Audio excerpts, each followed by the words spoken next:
Good evening, everyone. My name is Dwayne Kimball, owner and founder of KMD89 VA Claims Consulting, and also I'm a United States Army veteran. Today is March 26th, 7 p.m. Eastern Standard Time. I am going with you live today, and we're going to be discussing some topics as it pertains to the VA disability compensation claims process. Here lately, there has been some changes.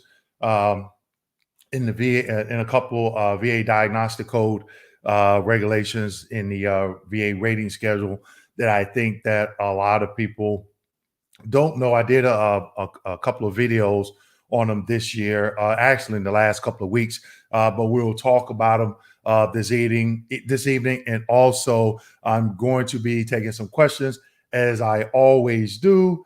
We still have some people showing up here. Let's see, we got 7 people so far. Okay, yep. Okay, so I got the chat going. So I'm going to be looking at the comments as we go through this evening. So by all means, feel free to share any comments that you may have, because I'll be taking some questions as well. So as I stated, there has been a lot of changes, not a lot, but a few changes within the VA disability compensation claims process. Let's see, living in Mexico, I see I'm doing fine. How are you? Got Chad, Lima Charlie. Okay, sounds good. I'm glad you can hear me. I'm using a new mic here, so I hope everybody can hear me very well. But again, there's a lot of changes that are going on within the VA disability compensation claims process. And I talk to a lot of veterans on a daily basis. Okay. And I still, one thing that I just cannot understand, where a lot of veterans are doing some things incorrectly. Okay. And one of those things is, why haven't vets decided to submit a FOIA request and get a copy of their claims file? Okay. I am still not understanding that. Like I said, I talk to a lot of veterans on a weekly and a daily and weekly basis. And I hear people saying that they heard that the VA, they received a rating decision and the VA decided to deny them, to deny their claim. Okay. And then they said, well, I'm just going to do a high level review.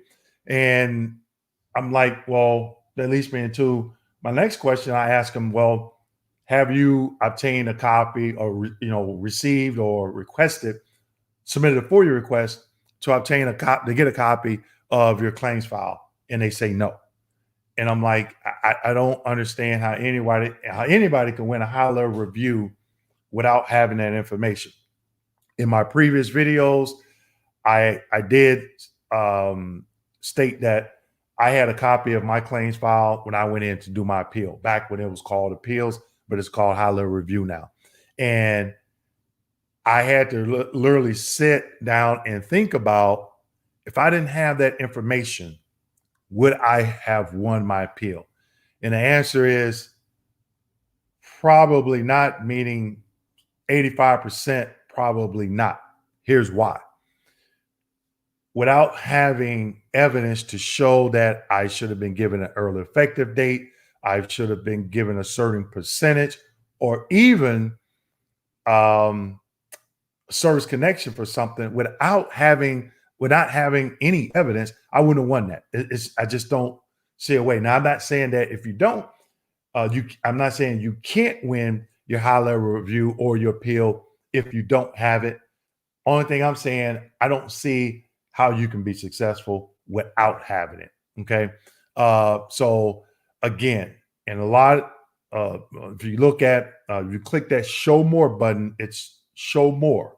Okay. It's in the bottom. If you're facing the screen, it's in the bottom left-hand corner of the video. It's kind of grayed out and it says show more. When you click on it, I have a lot of information in there. I have how you can submit an intent to file for compensation by phone, how I did it, and step by step of how I went about obtaining a copy of my claims file on CD. And I shared that in a couple of videos. Okay. So again, I don't mind talking to vets. I love hearing your stories.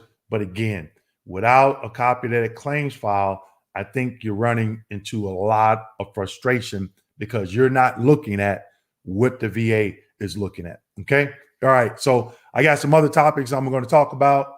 Got some people that came in. Mr. Jordan, hey, how you doing? Nice to see you. Navy diver, Gary, hey, how you doing? Not a problem. And Ray Blackman, certified public accountant. Hey, how you doing? Glad to see you this evening. So please, if you are a subscriber, I appreciate you joining in this evening. Make sure you hit that like button. If you're not a subscriber, please hit that subscribe button and hit the like button and leave me some more questions and comments. Okay. Also, I just want to let everybody know my assistant has updated all of my educational training for the month of April. So if you go to my website, where can you find that link? Click the show more button. And when you click on it, it's going to, when you open it up, your whole room is going to light up because there's a lot of information there. It's going to be like, okay, so definitely go there, click on the link to the website. And when you get there, you click on the link up top, says classes. And I have several classes. I have classes on how to be successful in the VA disability compensation claims process, how to review a DBQ, and also how to review a nexus statement. And also we'll be providing live Q&As and some private Q&As. So if you want a private Q&A that's not on there, that'll have to be coordinated through myself. Okay. A lot of veterans still are not understanding what goes into a nexus statement. Some people call them independent medical opinions or whatever you want to call them. A lot of veterans are still not understanding what goes into them or even why they are used. I did a educational class today, earlier this afternoon, on what are some when are some examples of when a veteran will use a nexus statement, and what are some examples of when veterans will not, or nexus statement is not used. Okay, a lot of veterans are spending a lot of money on nexus statements, and guess what? They don't need them. Talked to a few veterans, and they spent upwards to $1,800 for a nexus statement. And during the conversation, I'm like, well, what are you trying to do with your VA claim? And they say, oh, I'm doing an increase. You already created that link. There's no reason there to get a nexus statement because, you don't, in that case, you don't need it because there's no information in the nexus unless there's information in the nexus statement that is part of the criteria for that particular increase. Okay. So you definitely want to get educated on that. All right. I'm not going to get into the DBQ one because I'm going to talk about DBQs a little bit later. Okay. So we got some more people in here. Living in Mexico. You were on my live stream last month, and I remember asking you, living in Mexico, what part of Mexico do you live? And I can't remember. Let's see. Living in Mexico. Let's put this up here. Let's see. I just put in my CUE claim for 100% rating for 6 years of back pay. Boy, I am praying. Hey, living in Mexico, I'm going to pray for you. Again, just make sure you're educated on that CUE. I did a video on clearing unmistakable errors. If you haven't, go back and check out that video. Also, look in the description section. I think back then I was adding some of the M21 manual references. One thing for CUEs to remember, they never expire. 2 is up to the veteran. The veteran has to prove, okay, that there is a CUE. So as long as you know what a CUE is and what rises to the level of a CUE, I think you could be successful in that. Okay. But again, you definitely want to take the time, do your research, and make sure that you understand what that CUE is, so you could be successful. All right. Okay, who else we got? Willie Marshall. Hello, sir. How we doing? Scott here. How you doing, sir? Hey, Scott, I'm doing fine. Thanks for chiming in. Harrell, hello. Hey, how you doing? We got Michael Gilbert, David Rodriguez. Hey, David, I do remember you. I think you asked me to do the BDD claims. Please give me a thumbs up if that is you. I hope you checked out that video. You and other fellow active duty members. I hope you enjoyed it. Greetings from where you at, Rodriguez? Fort Belvoir, Virginia, active Army. All right. Okay. Mr. Rodriguez, also, I put you up there. You're at Fort Belvoir. So just so you know, first calf leads the way. Hull, rock steady. Let's see. Who else we got here? What question we have? FOI, fearful. Okay, fearful. My question is, I was involved in a car accident while on active duty. My back was diagnosed with spinal stenosis. Can this be a claim to file? Thanks. Yeah, fearful.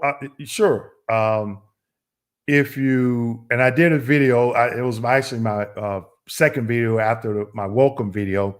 I talked about the 5 ways of service connection. And even in my educational seminar or training that I do, I talk about the 5 ways of service connection. And that would fall under direct service connection. So definitely go and look at that video and get some information, and look at, I think I did a 5-part series in September. So if you look at that first and second video in September, there's also some good information there. So good luck going forward with filing your claim. Wish you much success. Okay, Wanda, how you doing? Stone Mountain, Georgia. Okay. Appreciate Wanda says, I appreciate what you do. I'm here to educate veterans, okay? As I did a video about my story at the VA claims process as a VA rater when I used to work as a VA rater for the Department of Veterans Affairs before I retired from there. And my story, short and simple, it took me 4 long years, frustrating years, to finally maximize my benefits. And when I decided to retire, I wanted to educate other veterans on this claims process so they could be successful and maximize their benefits. So Wanda Penniman, I appreciate you as well. Okay, living in Mexico, he says, living in south of Monterey. Okay, there we go. Don Free, Simplify, got a Marine veteran in the house. For you all, if you don't know Don Freed, I just uploaded a live video testimonial for him. I know him personally, heck of a guy. Thanks, Don, for doing that live testimonial. Keep going strong with your claim. I know we had talked we always talk, and even in that live testimonial, you stated how, you were just open to be educated. And you just kept, had a thirst for knowledge. And I'm glad that you have had success and continued success. Okay. So definitely look forward to continue working with you. All right. Let's see who else we got. Hey, come back, Craig. What's up, man? Are you still up in that bunker up in the Pacific Northwest? Hope all is well. All right. Okay. Mr. Jordan, I just filed for high-level review. How long does this process normally take? Jordan, that's a good question. It's hard to say. It depends on, one, the person that's reviewing. If your case has been assigned to a decision review officer, what regional office are they working out of, and what is their caseload? Okay. It's just hard to say. But I can say this: if you selected an informal conference on that VA Form 20-0996, and you had that informal conference, you should be receiving some type of rating decision in the mail with some type of decision soon. If it's going to be 2 weeks, 3 weeks, don't know because if it's if they have to call an error CUE on a rater or another decision maker because they fail to give you due process, then obviously it may take a little bit longer. So it's going to, there's certain things that's going to factor into that. So I can't say it's going to be a week, it's going to be 2 weeks, it's going to be 3 weeks. What I've been hearing from what other veterans that file high level reviews, once they've had that informal conference, it's been an average of about 2 weeks. But I don't want to get your hopes up and say, oh yeah, it's going to be 2 weeks. It's just the feedback that I've been getting from veterans when I talk to veterans. They say, hey, I did a high level review, I got a decision, and I automatically ask them, how long do it take? And they tell me, hey, on average of 2 weeks after they've had that informal conference. But those are veterans that didn't have that didn't need any additional development on their claim after the high level review. All right. Let's see. Here we got Chris Bonds, just rated at 90%. Congrats. Very requested for TDIU form to be filled out with them requesting what is the chance of approval. Thank you for your input. Mr. Bonds, look on that rating decision. And on that rating decision, it says service connection for individual unemployability is deferred. That means they have inferred IU. A rater cannot infer IU just to deny it. So that means they found something in your files and they have to defer it on the rating decision to infer IU. So that 8940 is basically they're soliciting a VA form 21-8940. They're soliciting a claim from IU from you. So it sounds like they're going to grant IU because they cannot defer and infer IU just to deny it. They have to have seen something in your records to prove to them that they can actually grant that benefit. All right. Got another question, Mr. Bonds. My overall is 92%. Trying to learn how to read that table. Hey, I got it right here in my rating schedule. I've shared that with people, and sometimes I just go back to it just to see if I can remember how to navigate through that. And I have a Excel spreadsheet. It's a lot easier. It saves a lot of time, especially when you're using a bilateral factor. Okay, because if you have like a right knee, left knee, bilateral ankles, hips, and shoulders, stuff like that, you definitely have to take that bilateral factor into consideration. But Mr. Bonds, glad you know how to read that table. Hey, and also, Mr. Bonds, hey, do a YouTube video and teach other veterans how to read that table. Okay, I would do it, but man, I tell you that I never was really good at that. Okay. All right. See, Mr. Rodriguez said, yes. Okay, you did see that video. That was me. The video was informative. Thank you. I shared the video with my peers. Hey, Mr. Rodriguez, no problem. David reached out to him. I think it was back maybe around Thanksgiving of last year. And he said, hey, can you do a video on BDD, the BDD claims process? I jumped right on it. And I think it wasn't the next video, but the next video after that. So, I definitely take some requests just depending on what it is. Some veterans, they ask me to do a YouTube video breaking down the process as it pertains to their individual claim. And that's one thing videos I don't do because everybody's claim is different. And I don't want to give out any incorrect information, especially if you're trying to use it for your particular claim. One thing I can say is make sure you get educated on the VA disability compensation claims process. So as you go through it, you'll know how to maneuver as you go through this process. All right. Okay, who else we got here? Chad Hawk. Good evening, Dwayne. Great videos. Headed to this DBQ clinic at James Haley on Monday. Didn't know about it until your video. Good knowledge. I had 4 CMP exams. My first 4 actually at James A. Haley. But you're the first. Oh, the clinic. I'm glad you brought that up, Mr. Hawk. Look at my video again. I'm glad you saw the video. You contacted them. But again, if you're doing a DBQ, whatever the condition is, I always tell people, have a game plan. One, be educated on the process. Two, know what goes into a DBQ. Now, at this particular clinic, I never used it. I had peers when I used to work at the VA that actually used it. Okay. Now, one good thing about it, in that video I talked about, I called the number and I asked some questions. And I think they do up to 3 DBQs, if I'm not mistaken.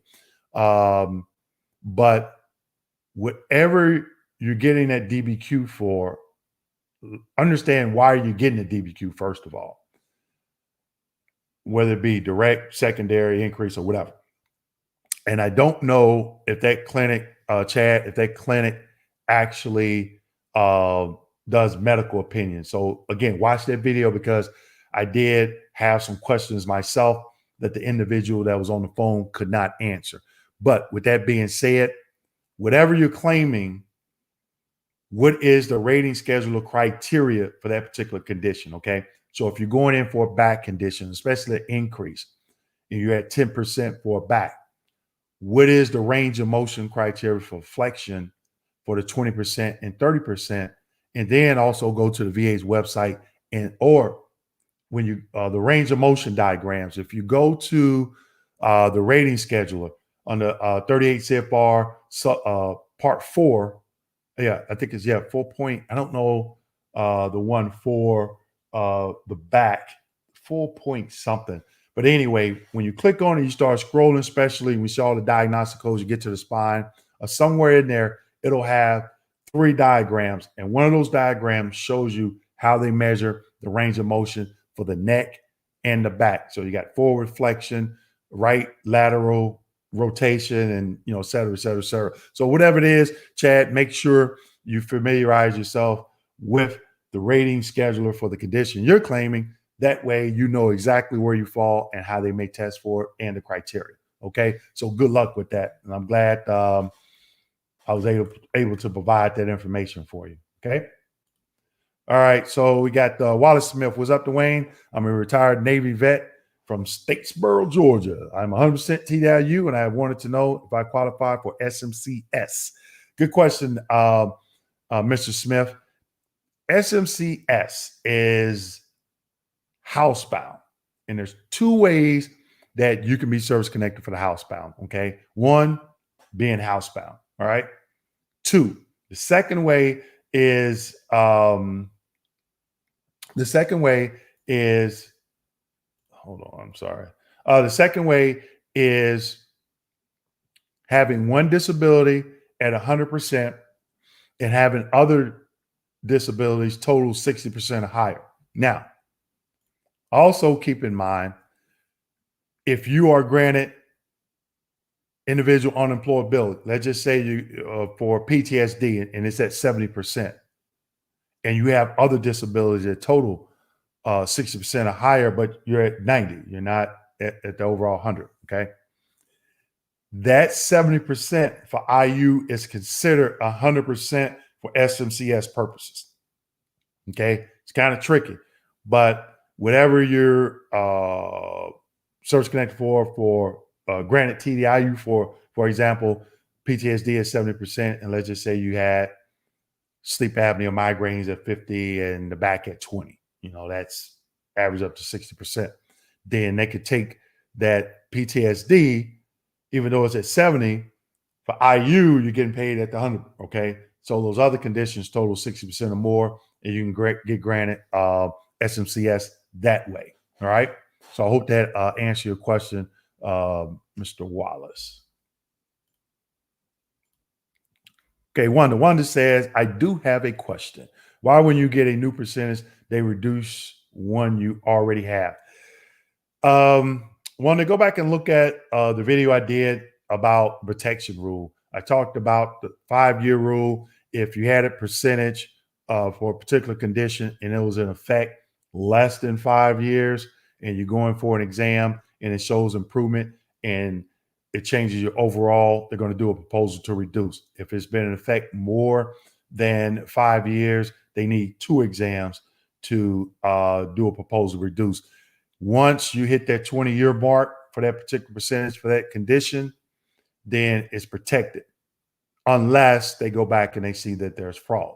Now, a lot of people say, oh, I'm 100%, you're 100% P&T, leave it alone, because if you go back in, they're going to look at everything. That's not true. When I used to rate, I never did that. If you had somebody that was, if they were coming in for tinnitus and that was a new claim and they had service connection for 20 conditions, I didn't go back and look at every single thing that they were service connected for. That just doesn't make sense. That doesn't happen. Now, there have been instances where I've heard things have happened to veterans because they didn't know why they were service connected. For example, let's just say you come in and you want to do an increase for something, okay? And you did a DBQ before to get a previous increase.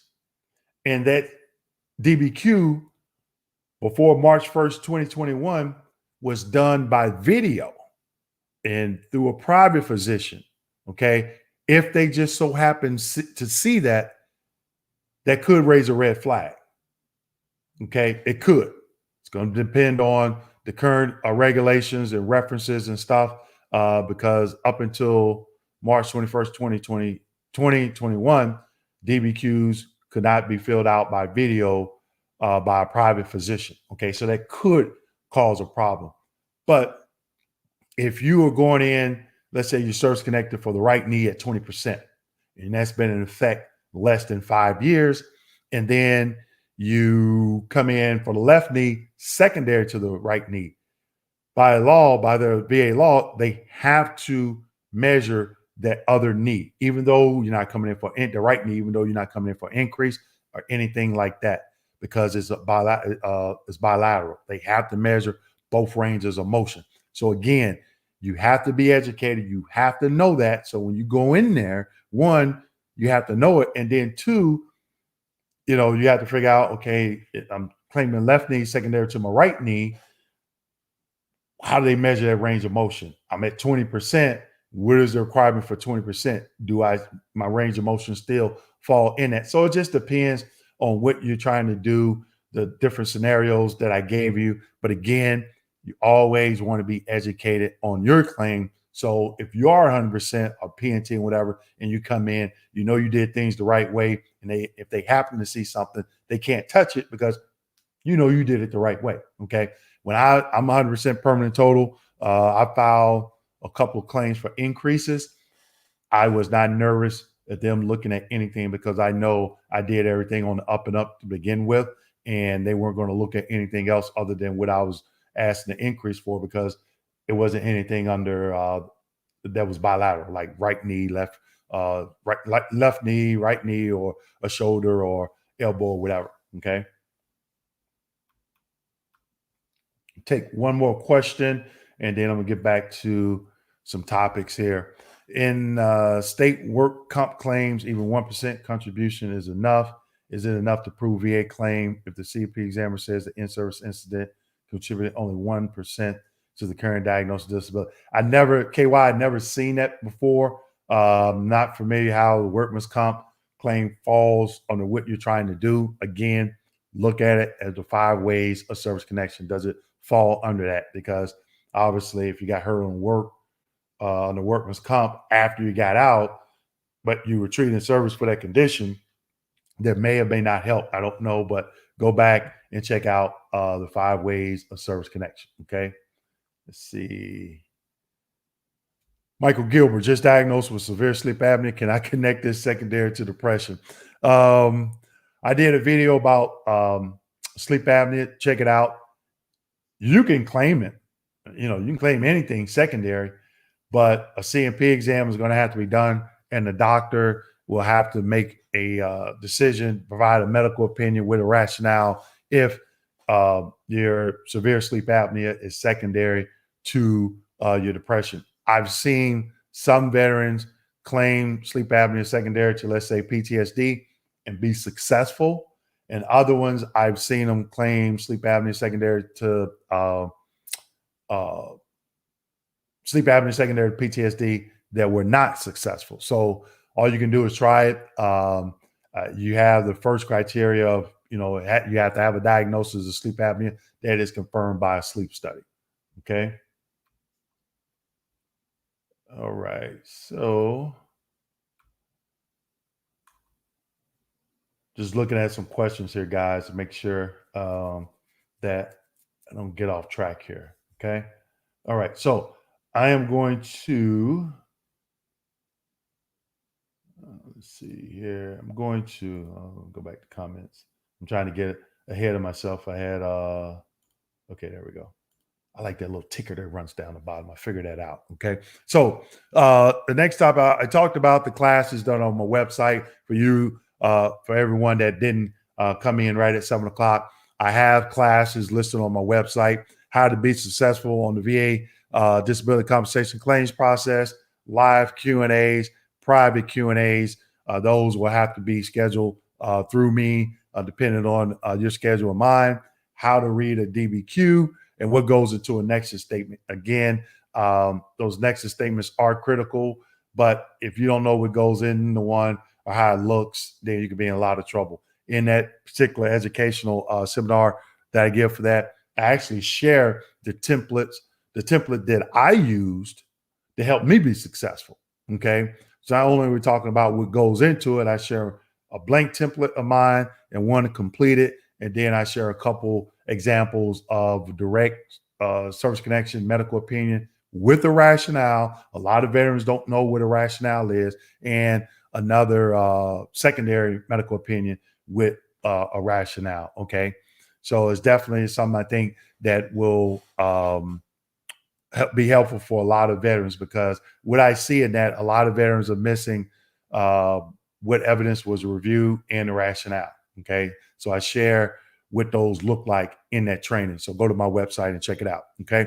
So diagnostic code criteria changed for instability and the knee. Okay. Knee replacement and the hip replacement too, I believe. I did a YouTube video on it. Before, when you were service connected for a knee or hip, you had say for instance, you could be at 10%. Once you had that joint replacement for the knee or hip, you would get 100% for the knee for a year. Then they would drop you down to 30%. Okay. Now, they've changed that. They no longer give you 12 months. Okay. I think it was as of February 7th, I believe, sometime in February. Okay. They give you 4 months. 4 months. They went from a year to 4 months. Convalescent means a temporary 100% under 38 CFR 4.30. 29, 38 CFR 4.29 covers hospitalization 21 days or more. 38 CFR 4.30 covers convalescent. Okay. And there's certain topics for convalescent. Also, that replacement, they talk about partial resurfacing. I'm sorry, resurfacing. Okay. You get 4 months. So in that video, if you haven't went and checked it out, check it out. But in that video, I talked about how could you get more than 4 months? Okay. How can you get more than 4 months? And I was sitting there as I was right before I turned the camera on to do the video, I was thinking, okay, well, what about if you're still on restriction? Or you return to work, but you have restrictions? Or if you're still in physical therapy, you could ask for an extension. Now, also in the video, I talked about, well, I know I'm gonna get a knee replacement. I'm not getting a knee replacement, but just hypothetically, I'm getting a knee replacement on Monday. Today's Friday. Well, I probably already had a conversation with the orthopedic surgeon. Hey, doc, I'm a veteran. I'm service connected for a knee. I can get, up to 4 months convalescent. How long do you think I'm going to be rehabbing? Let's just say 5 months. All right. Well, would I need to go back to work with restrictions? Well, I talked about depending on what your job is. You may or may not. Okay. But let's just say for all intents and purposes, you have to have restrictions when you go back to work. Okay. Well, doc, can you lay that out in a letter for me?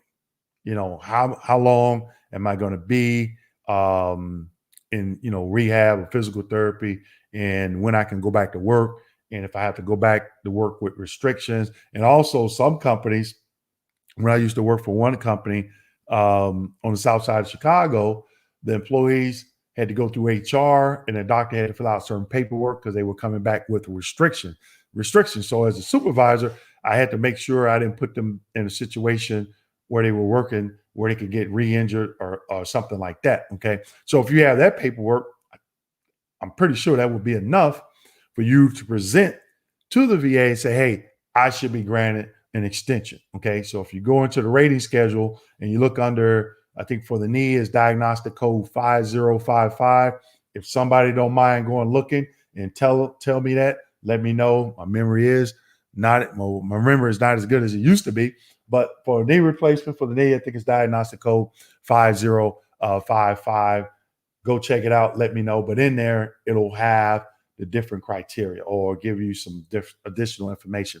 And I talked about that in my YouTube video, and I shared some slides as well. So if you know anybody that's needing a joint replacement, or as it pertains to if they're service connected for instability, go check that video out. Okay.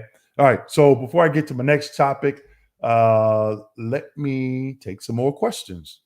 We got 64 people. Hey, show me some love. Hit that like button. If you're not a subscriber, please subscribe. I appreciate it. Got David here again. I'm still on active duty, currently being treated for TMJ. Would that be considered service connected, even though TMJ was not due to an incident in service, but instead natural causes?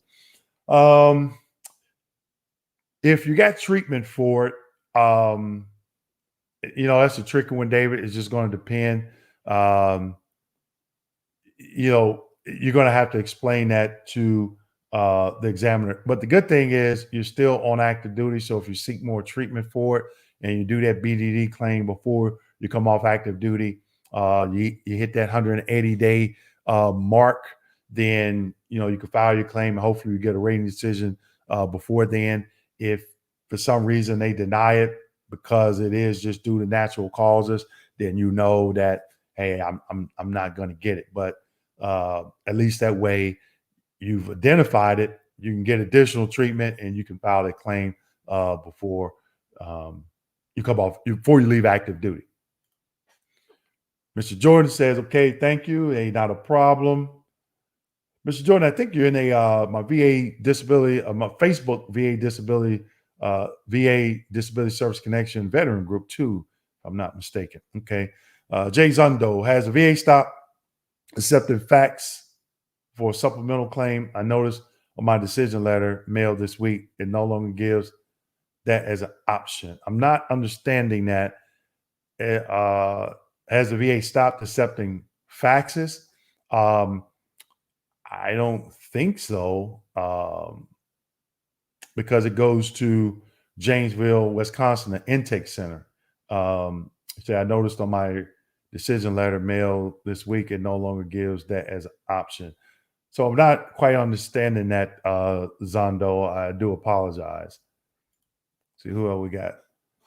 Mr. Lundy, hey, Dwayne, been watching you and you have been very informative. I'm a former Marine, 1960 service. Okay, I see you, Mr. Lundy. Hey, I really appreciate you giving the positive feedback of the videos. I do take the time to do some research in them, especially when I'm showing slides, because I want to give everybody out there up-to-date information. There are some older videos I did last year that the information is no longer accurate just because the VA has changed their manual. They're either 38 CFR or the M21 manual reference. Okay, so I do take the time to go out and do some research on some. I have a board, it's around here somewhere in my office, vision board, where I have a bunch of topics that I like to talk about and kind of jump around, but it keeps me on track as I do my videos. Mr. Bonds, thank you for your input. Always great info. I will definitely look into to pass on. Okay, I appreciate it. Mr. Jordan, thank you for the super sticker. I appreciate it. Thanks for showing me some love on that. I definitely appreciate it. Thank you, sir. Chris Bonds is it on to my fellow brothers. Is okay. Passing on. Okay. I got you. I understand it now. Let's see. I'm just going through it, guys. I'm gonna have to go back up here. Kind of jump ahead. Okay, there we go. I like this this live stream app that I'm using because every time I post a question, it leaves it blue until I go back. If I get pushed down here a little bit. Brutiful. Are you able to use an older DBQ over a newer DBQ now that the rules have changed? Good question. There's a regulation or something in the reference as it pertains to the old VA form is still good from the year of the new form. I believe that's the way that regulation or reference reads. Don't hold me to it. Somebody did ask me this question over a month ago, or I saw a comment on one of my YouTube videos. Okay. But I would have to do research on that, Brutiful, because I know it used to be that way. If a new form came out, the old one was good up to a year. Don't quote me on that because I haven't researched it. I haven't seen if it's in the M21 reference manual. And if it is, I don't know if it's been updated or changed, but it's a good question. Research the M21 manual reference. I can't point you to the exact category to go to, but one good thing about the M21, and that's what I like about it, is you can do a search. At the top, you can do a search. Don't put too much information in that search, or it's just going to bring up a lot of stuff. You can probably start with maybe forms, old forms, new forms, something like that, and just start your search from there. Okay. Hope that helps.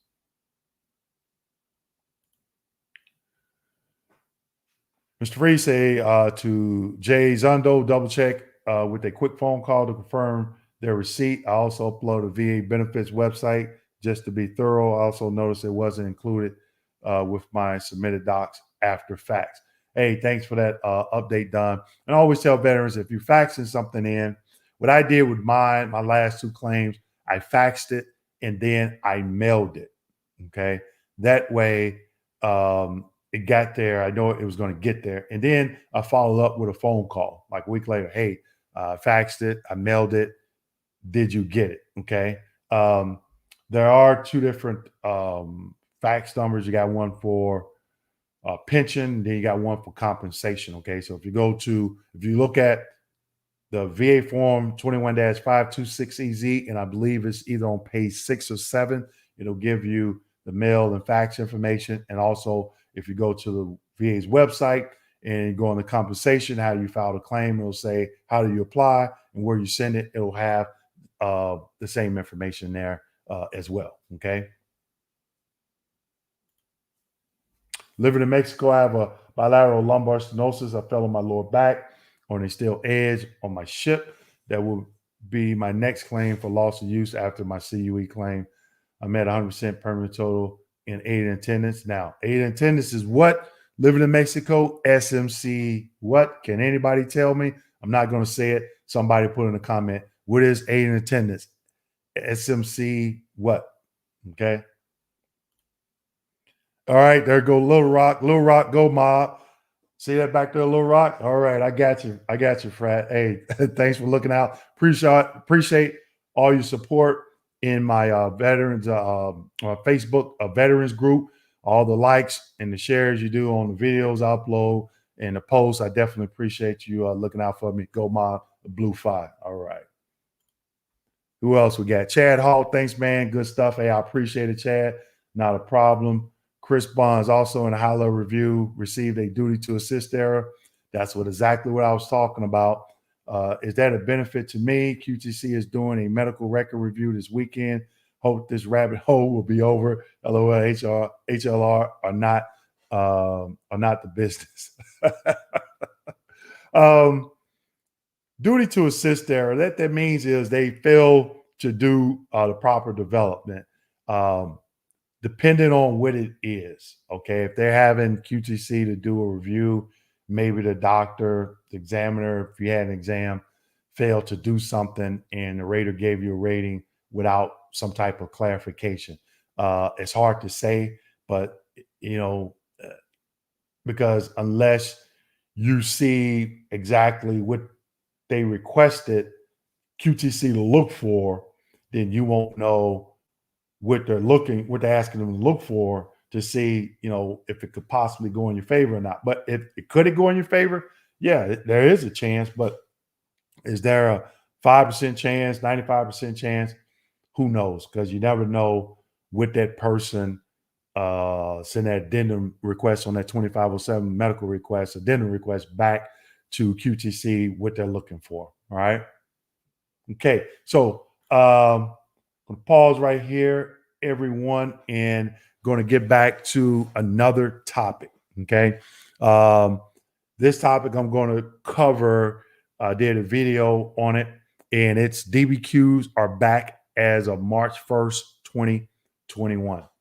I did a video on it. Okay. I'm not going to go too much in depth on it, but what I am going to talk about, and you heard me talk about this in my other YouTube videos last year, it pertains to the DBQs when they removed them. If I thought they were coming back, personally, like I said in my other videos, I didn't think that they were going to come back due to the fact of why they removed them in the first place, the IG report that came out. Okay.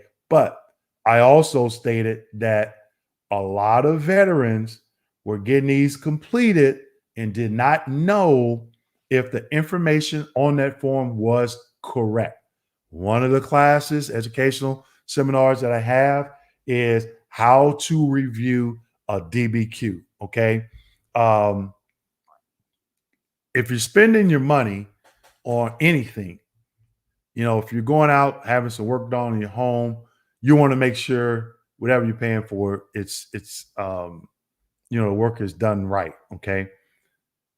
Still, another service I provide is I review DBQs for veterans that have them completed. Okay. They upload it to the portal, their secure portal, and I look at it, and guess what? Find things missing. Okay. And also, some of the DBQs that I do look at that are completed correctly, it's normally missing something. And that one thing that is missing, the doctor didn't state if the condition is permanent. And that's key. Go back and look at my YouTube video where I talk about routine future exams. Okay. And you'll see why it's permanent if you have a doctor, a private doctor that does a DBQ, if they consider that condition permanent. On my DBQs, I had the doctor, I asked a question, I asked my doctor, I say, hey, after he filled it out, I got a question. He said, yeah. I asked, do you think that this condition is permanent? He said, yeah. I say, well, can you put that on the DBQ? And he said, yes. So that prevented that RVSR from scheduling a routine future. Okay. Now, I had a client that the doctor did put that on there. They granted the 100%, but they didn't give him chapter 35. And he said, hey, what happened?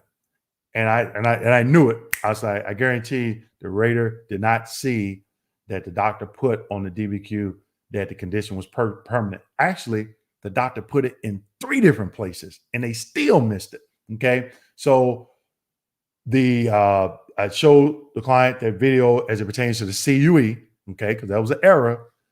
And he watched the video. He looked at some M21 manual references. He called me a month later. He's like, hey, I got a new rating decision. I got my chapter 35. Okay. Because there was an error, a benefit entitlement error on the rater for not granting the chapter 35 benefits. They were looking at the M21 reference and what they were doing.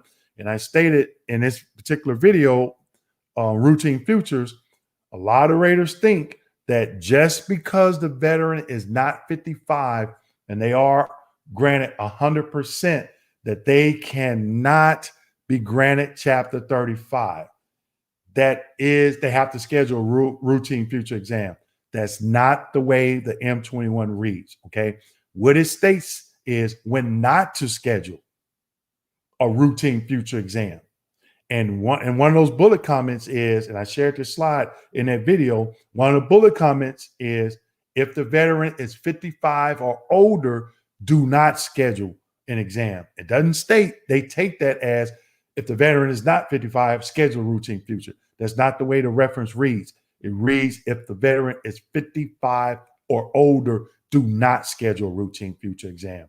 And also in the next bullet comment under that, or I believe couple down from that, it states also if the doctor states if it's the condition is permanent, do not schedule a routine future exam. So again, it's about being educated, okay?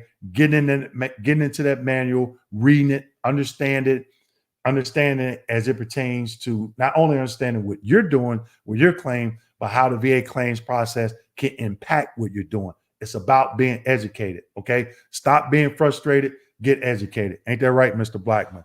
Okay. So again, back to the DBQs. They're out. And another good thing about this is in that M21 reference, and I showed it in my video and I highlighted in red, and I always tell you if I'm sharing a slide, because you know I love slides, if I'm sharing a slide and it's something highlighted in red, you want to pay close attention to it. And what I highlighted in red, it states that these DBQs can be done by video. Now, what's scary about that is a lot of VA employees didn't know the DBQs were back on the website. And I'm like, you got to be kidding. But I'm not surprised because anything changed like that, the last people to know are the VA employees until the VA decides to go around and do some training on it. Okay. So if that happens, if you do that and they say, oh, we're going to schedule for a CMP exam because it was done by video, you want to look at that video, YouTube video I did, and pull out that M21 reference manual, M21 manual reference that I posted in that video, okay? Because then you can use that, especially if you say I'm gonna do a high-level review. Guess what? Hey, in your M21, it states that my private doctor can complete it by video. And I guarantee they'll be like, oh, I didn't know that. So again, it's about being educated. Understand these DBQs, how they need to be completed. I go over them in a training and also a nexus statement. Okay. So that way, when you take the class and you go to a doctor's office or someone who's going to do it for you, then you can ask a question, say, hey, I need this information to go into this nexus statement. If I pay you, if you're doing it for me, will you put that information in there? And if they say no, then it'll be up to you if you want to move forward. All right. So, okay, let's go back. I'm gonna take some more questions. Try to keep it to an hour, guys. Probably not. I'm gonna finish up some questions here. LR, hello, I'm 100% service connected. However, I'm not PNT at this time. I had to medically retire last year due to my PTSD, depression, worsening. What do I need to do to request permanent total? Again, LR, go back to the video I did as it pertains to routine future exams, because that's what you have. You own something that you are service connected for that gave you a routine future exam saying that it was going to get better. Okay. Other veterans I've seen that had that, they just asked for a simple increase. They went to the exam. But when you do that, again, you have to be educated on what percentage are you service connected for that condition now, and what is the requirement for increase. You may not even qualify for an increase, but if you go to you request it that way, you go to that exam, you'll know that you still meet the 20% if you are at 20% or 30% or whatever. Okay. But first, you got to find out what you have a routine future for. Okay. Mr. Jordan, how does a rating examiner consider telehealth nexus letter? Are these nexus letters considered valid? I'm assuming, are you talking about RVSR, rating specialist as a rating examiner, telehealth nexus letters? Again, you have to understand why are you filling out that nexus letter. Okay. Just filling out a Nexus letter by itself, if you're asking for direct service connection and sending it in by itself, yeah, it's good to show that you have a current diagnosis. But without a DBQ to see the symptoms or residuals, that's the only purpose that you may have it for, is just for a current diagnosis. Uh, I haven't researched the M21 to look to see if there's any verbiage in there about pertaining to video conference as it pertains to the Nexus letter. Now, one of the things that I did, but it is about the DBQ, by video. Guess what I did on one of my DBQs? I had the doctor to put the Nexus statement in the DBQ. So it was one document. Sometimes, a lot of veterans, they'll do have the doctor write on a separate page, but in the remarks section of a lot of these DBQs, right above the doctor's signature, there's a lot of space there that the doctor can put that Nexus statement information in there. Okay, and there's other places that they could put other information that's part of the Nexus statement, other parts of the DBQ. So all that's in there. Okay, and if it's in there, then obviously they're taking DBQs by telehealth. Okay. DJT5576, if I am 0% service connected for deviated septum and denied twice already. Well, I don't understand how you can be denied DJT twice and you're already service connected. So I'm assuming you mean denied for the increase. If I get a surgery to fix it, would that help for an increased claim? Okay, first, actually, I tell you what, let me look here because I have my rating schedule open for deviated septum. At least I thought I did. Where you at? Deviated septum.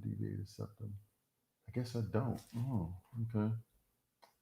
Oh, there it is. Deviated septum is under diagnostic code 6502. In the 10%, you only could get 10% for it, and it's traumatic only, with 50% obstruction of the nasal passages on both sides or complete obstruction on one side. So you have to have complete obstruction on both sides. Wait a minute. 50% obstruction. So half obstruction on both sides or complete obstruction on one side. That's the requirement for increase to 10%. 10% is the highest. Now, if you have surgery, then obviously you could possibly claim convalescence on the 38 CFR 38 4.30. So I did a video on that on paragraph 29 and paragraph 30. You can go look at the video and also go to the rating schedule just to make sure anything didn't change. So yes, you possibly could get a temporary evaluation if you get a surgery done. Okay.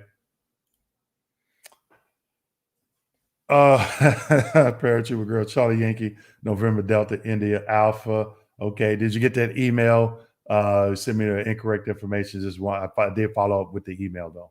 All right.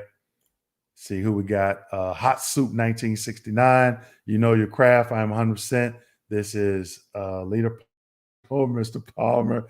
Okay, I appreciate that. ATX Patriot. How we doing? Next letter valid as evident, but makes me leery as a raider. Expand on that, ATX Patriots. I'm curious because back when I read it, and it could be different now. But even talking to some of my peers, they still work at the VA that are Raiders. One thing that I looked for was the information. Was the information in the Nexus letter correct? And again, you have to understand when you need to submit it. Okay. Again, if you're claiming direct service connection, if you're claiming, let's just say, PTSD due to a stressor other than fear of hostile military terrorist activity. Okay. you can do a nexus statement. Let's say, for example, you saw someone get killed in a training accident. Okay. So that initial PTSD exam, according to the M21, does not have to be done through the VA. Now, if you're claiming PTSD based on fear, the first CMP exam has to be done at the VA. But if you're claiming it other than PTSD, fear on a different stressor, then no. And as per the M21, unless it changed. But yeah, ATS Patriot, I'm kind of curious why it makes you leery. I always like when veterans will send in their own information. And maybe because I was a little bit biased when I went to my CMP exams, I didn't feel that the VA CMP examiners were being honest. I know some RVSRs think that all the information can be found in VA medical records, and that's not the case. Or those examiners, just because they have access to the claims file, and the private doctor may or may not have all that information. And that happened to me in the VA examiner. So always, when I would see veterans send in, especially nexus statements with DBQs, I would definitely pay close attention to make sure if everything was correct. If it wasn't, then the M21 states there's certain things that you as a veteran, or you as a rater or VSR have to do. Okay. A lot of times veterans, you see some of them, man, they did their research, and I was able to use a lot of their information, but some I didn't because it wasn't done right. So we had to schedule a CMP exam. All right. Got Mr. Don here. He says, if you're working your claim, you can't go wrong hiring Dwayne. Hey, I appreciate that. I consider it an investment in myself, as he has accelerated my disability status, which has already paid for itself. Reach out to him. Hey, I appreciate that, Don. Like I said in the live testimonial with Mr. Freed, we were in a veteran entrepreneurship program, and we would talk on break, or we would talk after class. And he was like, one night he was like, hey, you ought to do a YouTube video. I was like, what? Me? Start a YouTube channel, man? What are you talking about, man? Who's going to listen to me on YouTube? And that was back in maybe September of 2019. Again, Mr. Freed, thanks for the kind words, and I appreciate it. And I know you're definitely going to be successful moving forward with your claim. Let's see. Going to take DJT556. If they fix it, then you no longer have a diagnosis. Then you get 0. Yeah. Okay. Yeah. If they fix the deviated septum. Yeah. That's true. ATS pages say 5 months instead of 13 months. Okay. I thought it was 4 when I was reading in the notes section of the 526EZ. I'm not the 526EZ, the diagnostic code. So let me just pull that up. Let me verify that. Let me pull up that rating schedule. Where are you at? Rating schedule. Okay. Let's see. We're going to go. I'm in the 38 CFR. I'm in the 38 CFR book C, schedule for rating disabilities. We're going to go down to the musculoskeletal, and we are going to go to, let's see, painful motion, loss of use, 38 CFR 4.71A, schedule rating musculoskeletal systems.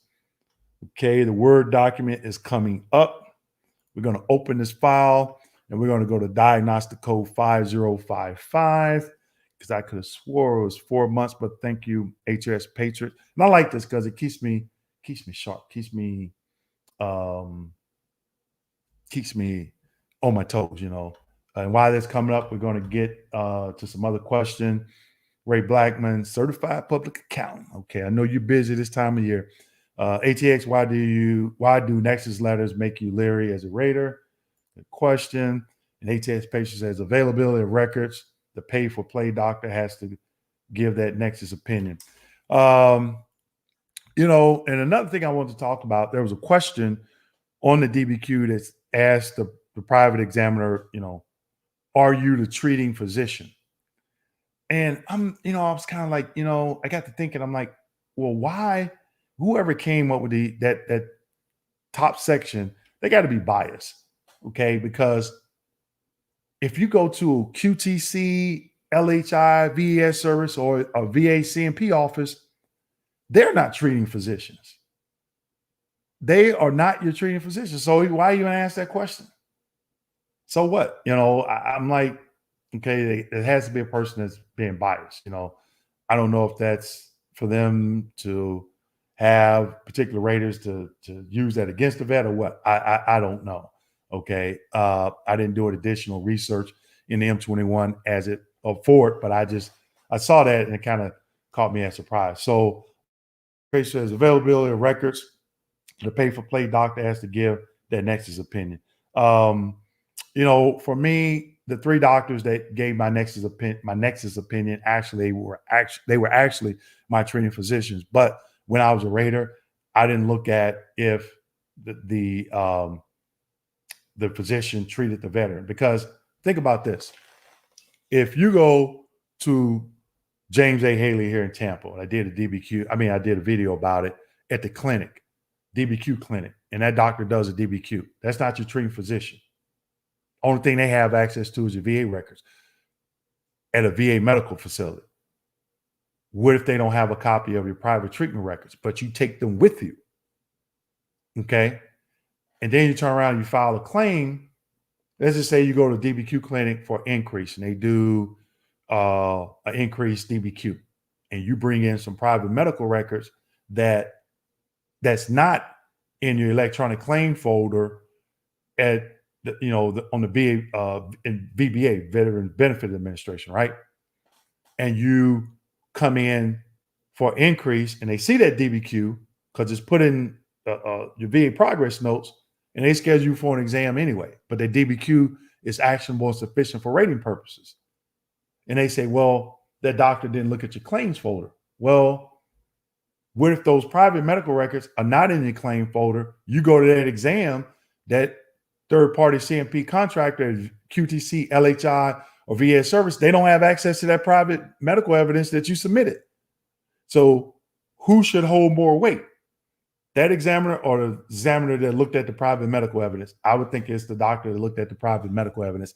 Not all the time the information is there in the folder. There's private doctors can look at stuff. I mean, they're doctors. They can look at everything. So I was always, I was a rater that every claim that came across my desk, the vet was 100% unless I found something that where I couldn't give 100% per VA guidelines. Then they were 90, then they were 70 or whatever. Okay. I've even done ratings where we had the vet. Oh, wait a minute. Yeah, the vet had a DBQ from a private doctor. He submitted it. The VSR requested an exam, and the vet went to the exam. I have no reason why they decided to do it, but they did. Now, the vet came in for an increase. Both DBQs showed an increase, but the private examiner DBQ showed a higher increase. Which one you thought I used? I used the private doctors. Okay, did it and based it on reasonable doubt. Okay, because in that private DBQ, the doctor did list objective evidence that they reviewed that was not in the Veterans VA claims folder. Okay, and I used a reasonable doubt rule to grant that increase. Okay, but with that being said, let me go and look. I pull up the rating schedule. I want to see here. Diagnostic code 50. I think it's still 5055. Let's see. Okay, the hip is 5054 and the knee is 5055. Okay, so knee resurfacing or replacement prosthetics. Yep, there it is, ATX Patriot. It says right here, diagnostic code 5055, knee resurfacing or replacement prosthetics for 4 months following implementation of prosthesis or resurfacing prosthetic replacement of knee joint, 100%. And down in the notes section, it says at the conclusion of the 100% evaluation period, evaluate resurfacing under diagnostic code 5256 through 5262, there's no minimum evaluation for resurfacing. Okay, so I'm assuming HAS Patriot, when you go into VBMS and you're generating a code sheet, I'm assuming that's something that you have to, because I know when it was 12 months, we had to do 13 months for like maybe SMC when you're building and when you're in the SMC calculator or something like that. So I'm thinking HAS Patriot wouldn't, I remember that because I had to do you give 12 months, but when we're in VBMS, you have to do like that 13-month, especially when you were building in the SMC calculator. I don't know if you all still use the SMC calculator or they updated the VBMS when you're going in and doing this. But in the rating schedule, it said 5055. Now, so the comment when it says at the conclusion of the 100% evaluation period, evaluate resurfacing under diagnostic code 5256 or 5256 or 5262. That's like knee instability or flexion or extension or something like that. I know flexion and extension is 5261 and 5260. So it could be under instability. Okay. So what they're saying is you'll get for resurfacing, you'll get that temporary 100%, but you're not going to drop back down to 30% like the knee replacement itself. You may go back down to 10%. Okay. So it just depends. But let's take a look at 5256 and 5262 and see what that says while we're in here, right? 5252. Where are you at?